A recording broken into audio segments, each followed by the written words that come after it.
A former casino floor manager just revealed something that will change how you walk through a casino forever. According to insider documents, casinos don't just randomly place their slot machines. Every cabinet, every aisle, every flashing light is strategically positioned based on psychological principles and profit optimization models. And the machines that actually give players better odds? They're deliberately hidden in plain sight. By the end of this video, you'll know exactly where casinos hide their higher payout slots, why entrance areas are designed to drain your bankroll, and how to spot the layout traps that 95% of players fall into according to former employees. This isn't about guaranteed wins. The house always has an edge. But once you understand these 5 tricks, you'll stop playing blind and start making smarter decisions about where you put your money. Let's dive into the first trick that ex-casino managers say fools almost everyone who walks through the door. Trick number 1, the entrance decoy zone. Meet Jennifer, a 38-year-old marketing director from San Diego who spent nearly $4,000 over 6 months playing the same row of slot machines. Every time she visited her local casino, she'd walk through the main entrance and sit at one of the towering, flashy cabinets positioned right in front of her. The machines had massive screens, incredible graphics, and bonus rounds that seemed to trigger constantly. But according to her tracking, Jennifer never came out ahead. Not once. She'd occasionally hit small wins that kept her playing, but over those 6 months, she estimates she lost about 65% of everything she put into those machines. What Jennifer didn't know, according to former casino floor managers, is that she was playing in what insiders call the decoy zone. Former employees reveal that one of the biggest myths circulating among players is this: casinos put their loosest machines, their highest payout games right at the entrance to hook people and create excitement. According to insider accounts, the reality is usually the exact opposite.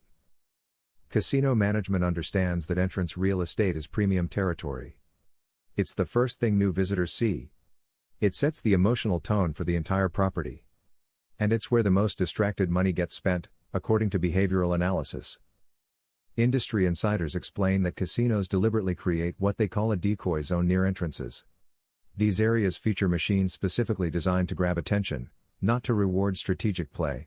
Former slot supervisors describe the typical entrance bank like this: cabinets are taller and more visually striking than machines in other areas. Screens display bright, animated graphics that are visible from 50 feet away. Sound effects are calibrated to be noticeably louder, with bonus triggers and near-miss sounds designed to create the illusion of frequent winning. But according to internal payout reports, the actual RTP, return to player, on these entrance machines is often average or even below average for the casino floor. One former floor manager from Las Vegas described reviewing monthly performance data and consistently seeing that entrance zone machines had some of the highest hold percentages in the building. Hold percentage is how much money the casino keeps relative to what's wagered. The higher the hold percentage, the less players are winning back. According to his account, entrance machines were typically holding between 12% and 15% of all money wagered, compared to 8% to 10% for machines in other areas. That might not sound like a huge difference, but on machines generating $40,000 to $50,000 in monthly action, it represents thousands of dollars in additional revenue for the casino. But here's the hidden trick that former employees say most players never discover. Just behind the entrance splash zone, typically 1 or 2 rows deeper into the casino floor, you'll sometimes find older-looking cabinets, less flashy games, and machines that don't draw obvious attention. According to insider accounts, this is where some casinos quietly place their slightly higher RTP machines. Why would they do this? Former management explains that casinos need to maintain a perception of fairness, especially with regular players who spend significant time and money at the property. These regulars often walk right past the entrance noise because they've learned it's mostly flash and little substance. They head to specific areas they've identified through experience. According to former employees, casinos accommodate these knowledgeable players by placing marginally better machines in less obvious locations. Not generous machines, just slightly better than the entrance decoys. One documented case involves a casino in Biloxi, Mississippi. A former slot attendant reported that management deliberately placed a bank of 6 older model machines about 30 feet past the main entrance bank, positioned along a side aisle that most tourists never noticed. According to internal tracking data, these 6 machines were configured with RTPs of around 94% to 95%, compared to the entrance machines at 88% to 90%. The difference attracted regular players who'd figured out through trial and error that these particular machines felt more generous. But tourists and first-time visitors? They never made it past the entrance spectacle. How casinos hide the better machines. According to former floor planners, loud, colorful decoy slots dominate the outer entrance ring. Higher payout games are positioned just inside, requiring players to walk past the noise and distraction. Lighting is focused on the decoys, keeping the slightly better machines in relatively dimmer, less attention-grabbing areas. Former employees suggest that smart players should resist the temptation to sit at the first available machine when entering a casino. Walk 30 to 40 steps past the entrance zone. Look for less crowded machines with older cabinets that regular players seem to gravitate toward during off-peak hours. And if you think the entrance trick is sneaky, wait until you hear about trick number 2. According to former casino designers, this one involves deliberately burying better-paying machines in areas they call dead corners, and the psychology behind it is fascinating. Trick number 2, burying good games in dead corners. According to former casino planners, Derek was a 44-year-old construction manager who stumbled onto something unusual during his weekly casino visits. While most players congregated around the main slot floor, Derek noticed a quiet corner near the restrooms that seemed almost forgotten. 3 older slot machines sat there, barely visible behind a structural column. Out of curiosity one evening, Derek tried one of those machines. Over the next 4 months, he kept returning to that same corner, that same machine. According to his rough estimates, he was actually coming out slightly ahead, winning back about 96% to 98% of everything he wagered. That might not sound impressive, but in a casino where most players lose 10% to 15% of their action, essentially breaking even is remarkable. What Derek had discovered, according to former casino executives, is what the industry internally calls a dead corner or low visibility zone. Former floor managers explain that casino layouts are designed like traffic flow maps. They track where people naturally walk, where crowds form, and which areas receive almost zero foot traffic unless someone is specifically looking for something like a restroom or exit. These low traffic areas serve a specific purpose according to insider accounts. Casinos need certain machines to perform well, both for regulatory compliance and for marketing purposes. If Gaming Commission auditors or VIP players ask where the more generous slots are located, casino management needs to be able to point to real machines with verifiable payout data. But according to former employees, casinos don't want everyone finding and playing these machines constantly. If too many players discover a higher RTP machine, it becomes unprofitable. The solution? Hide them in dead corners. Former slot technicians describe typical dead corner locations: behind structural pillars or architectural features that block sightlines, around corners near service areas, restrooms, or emergency exits, down short side aisles that appear uninteresting, or positioned near older coin-operated machines or video poker terminals that most modern slot players ignore. One former technical manager from Atlantic City described a specific case at his property. They had a bank of 4 slot machines positioned behind a large decorative column near a side exit. These machines were configured with RTPs between 95% and 96%, which was generous by the casino standards. According to his account, approximately 90% of visitors never even noticed these machines existed. But the regular players, the ones who took time to explore the entire floor? They knew exactly where those machines were. He described watching surveillance footage and seeing the same dozen players rotating through those 4 machines during peak evening hours. These players weren't cheating or colluding. They'd simply discovered through exploration that these tucked-away machines seemed to pay better than the flashy cabinets in high-traffic areas. According to financial tracking data from that property, those 4 machines in the dead corner generated about 30% less total revenue than comparable machines in prime locations. But they weren't removed because management needed them for regulatory and marketing purposes. Instead, they stayed hidden, serving their purpose of creating a perception of fairness while remaining invisible to casual players. How casinos hide better machines in dead corners. According to former planners, no prominent signage or directional indicators pointing to these areas, lighting is functional but not attention-grabbing like main floor areas, no loud demo modes or attract sounds to draw players, often mixed with older-looking cabinets that appear less appealing to modern players expecting high-tech experiences. Former employees suggest that players should explore the entire casino floor before committing significant money. Pay attention to quiet corners where you notice the same local players returning consistently. Don't automatically assume a low-traffic area has bad machines. Sometimes it's exactly where the better options are deliberately hidden. One documented observation from a former pit boss in Las Vegas illustrates this perfectly. He described a regular player who spent 6 months mapping every machine on the casino floor, literally walking the entire property and documenting machine locations, types, and player traffic patterns. This player eventually identified 3 specific corners that regulars frequented but tourists ignored. According to the pit boss's account, this player focused his sessions on machines in those corners and maintained roughly a 94% to 95% return rate over a year of tracked play. The casino knew exactly what this player was doing, according to the former pit boss. But as long as he wasn't cheating and was still generating action, management tolerated it. The machines were doing their job, providing better returns for knowledgeable players while remaining hidden from the masses. Trick number 3, mixing high-payout slots with tight machines. Rachel was a 51-year-old dental hygienist who loved playing a specific video slot game at her local tribal casino in Connecticut. The game was called Aztec Fortune, and the casino had an entire row of 12 identical cabinets featuring this game. Same graphics, same sound effects, same payee table displayed on screen. According to Rachel's account, she'd often play 3 or 4 different machines in that row during a single session, moving around when one felt cold. Over several months, she started noticing something odd. Machine number 7, the one positioned third from the left end of the row, seemed consistently more generous than the others. She couldn't prove it, but after tracking her sessions for 5 months, her win rate on machine 7 was noticeably higher than on machines 4, 9, or 11 in the same row. What Rachel was experiencing, according to former casino technicians, is one of the industry's sneakiest practices: configuring identical-looking machines in the same bank with different RTP settings.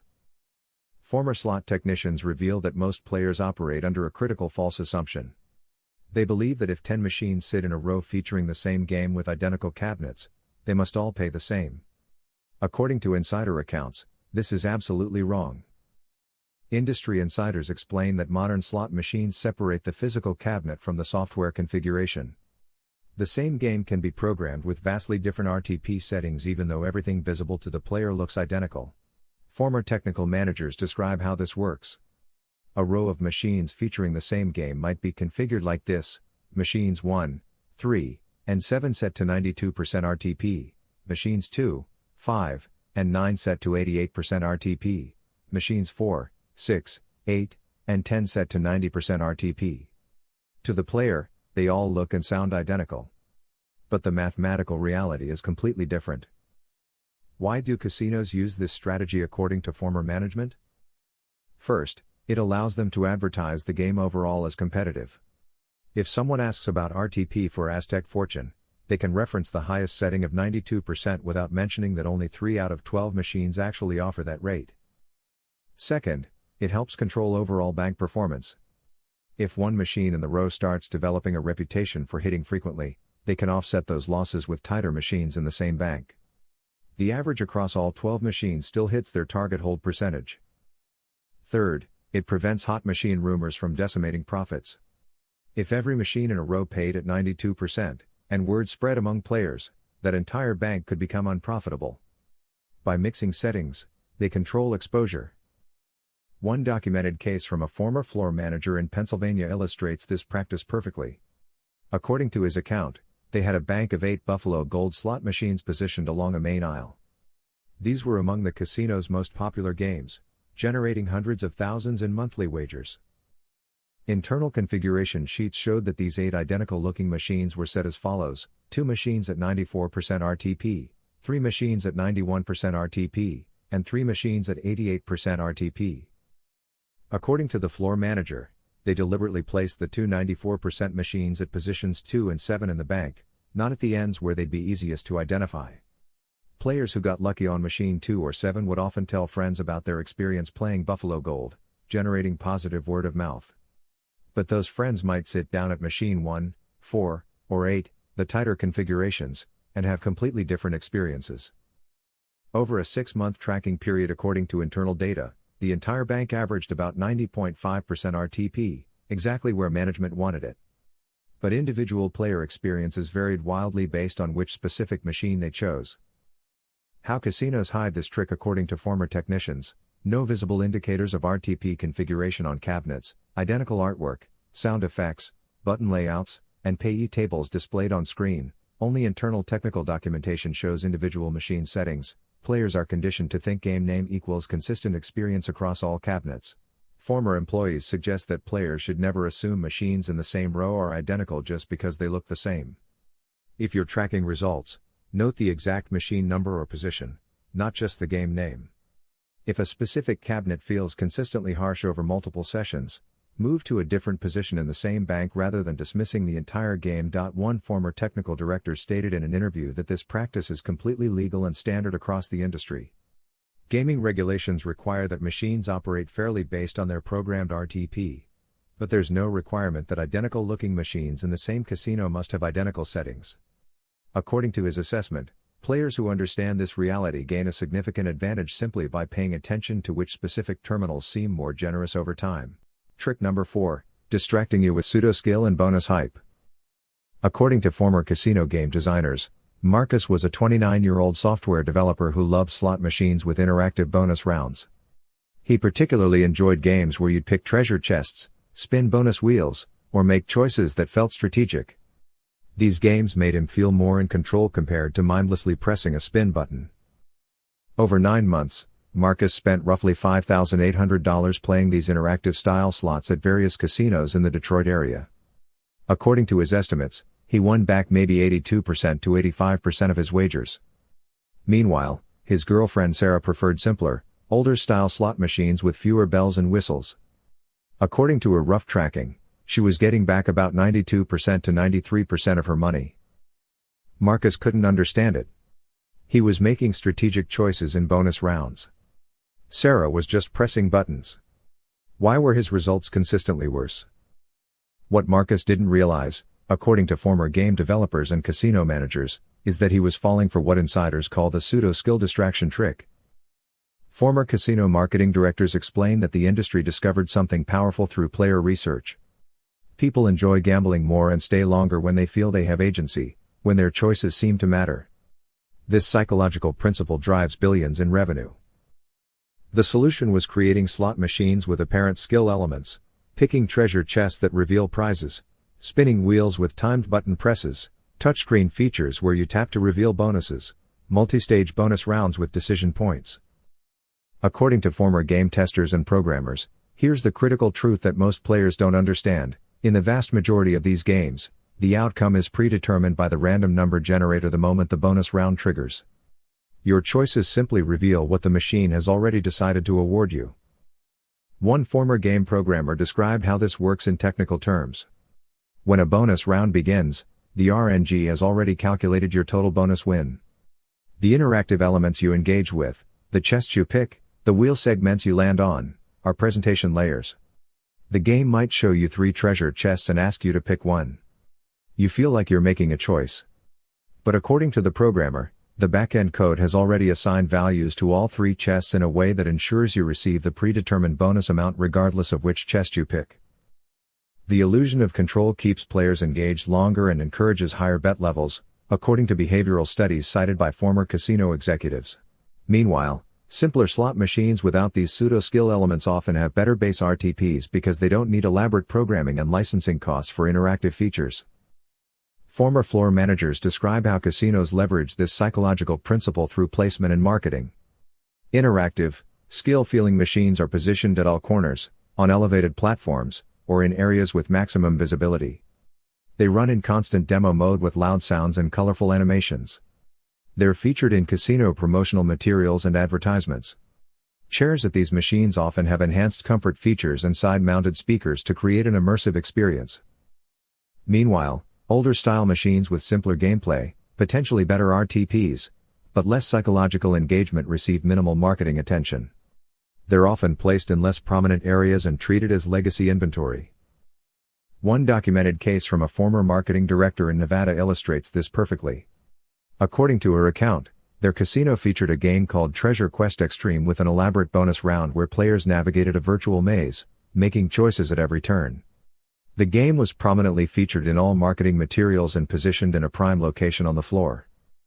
Internal data showed this game had an RTP of approximately 89% to 90%. Players loved it, It generated tremendous revenue, and its time-on-device metrics were exceptional. People played it for hours. In a far less prominent location, near older video poker machines, sat a simple 3-reel slot called Classic Sevens.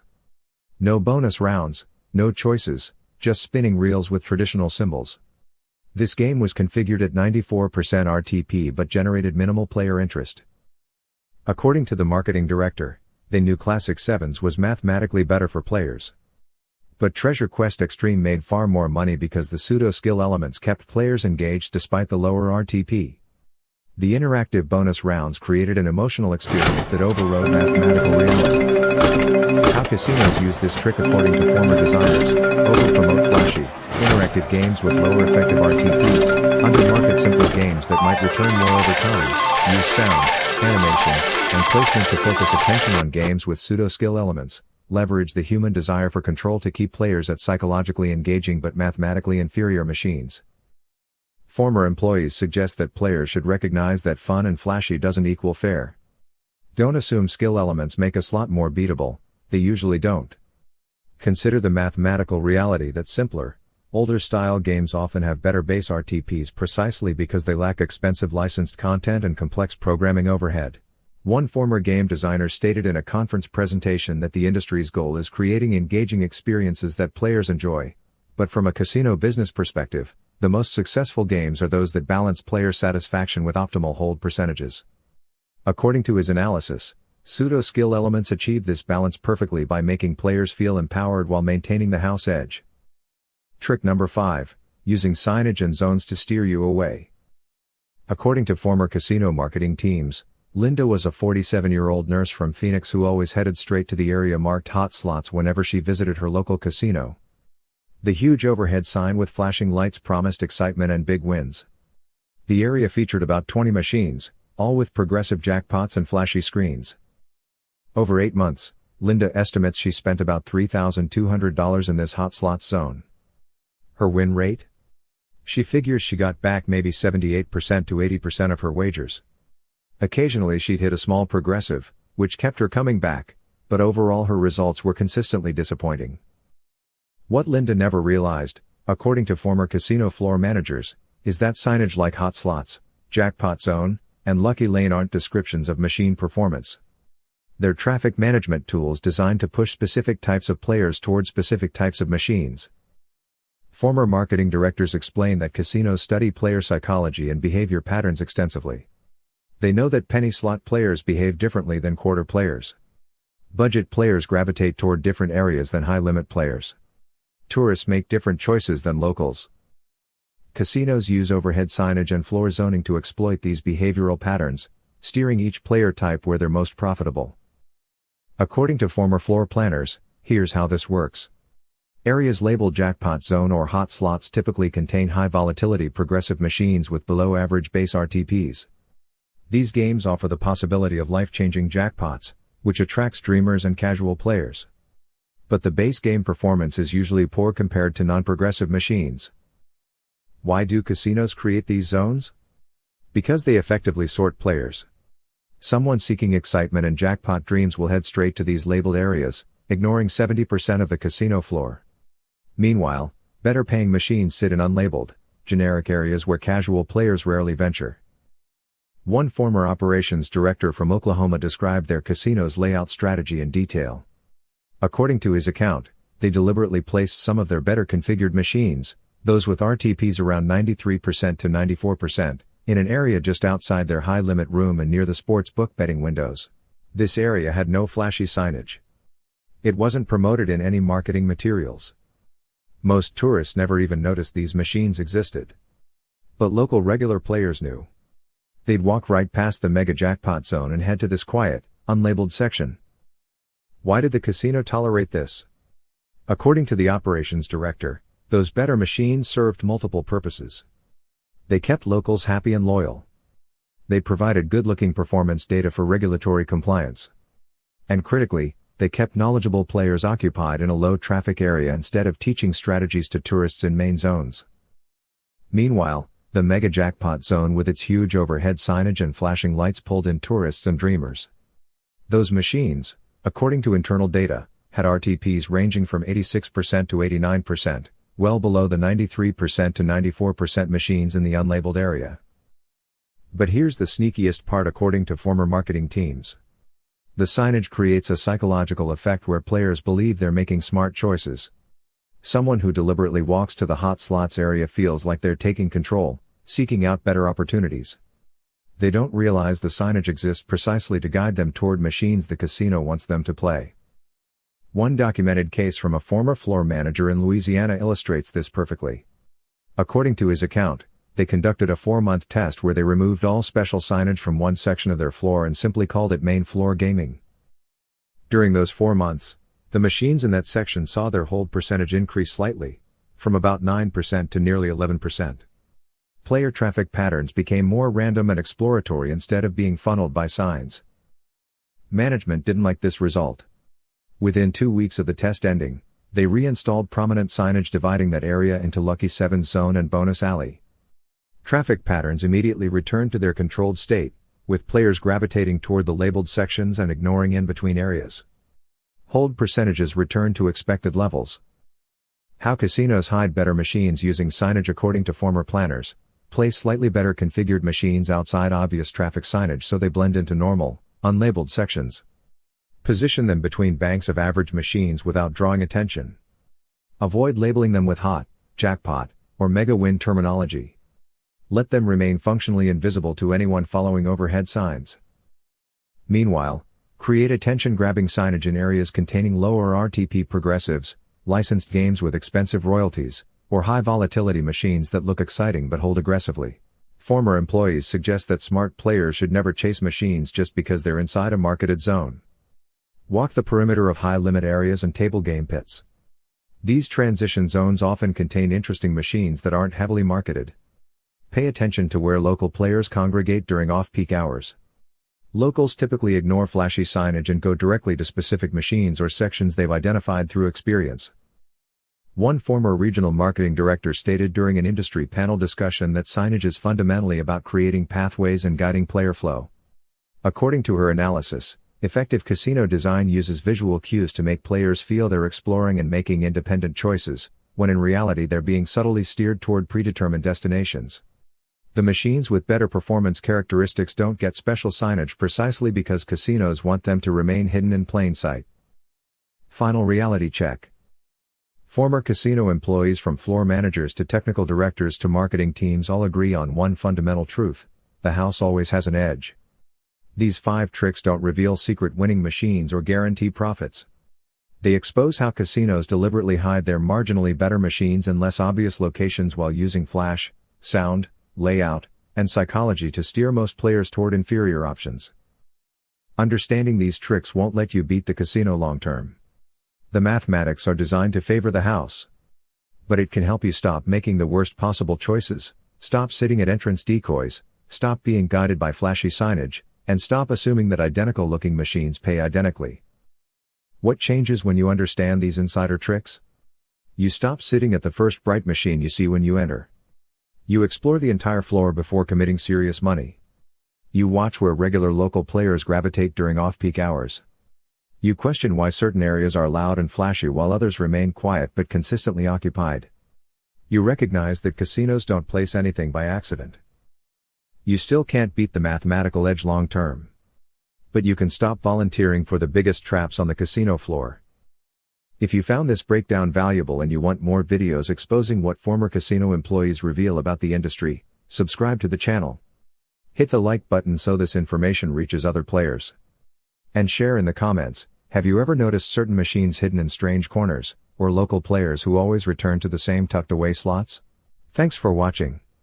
Play smart, stay in control, and remember, in a casino, nothing on that floor is placed by accident. Every cabinet, every light, every sign exists for one reason: to maximize profit. Now you know how they do it.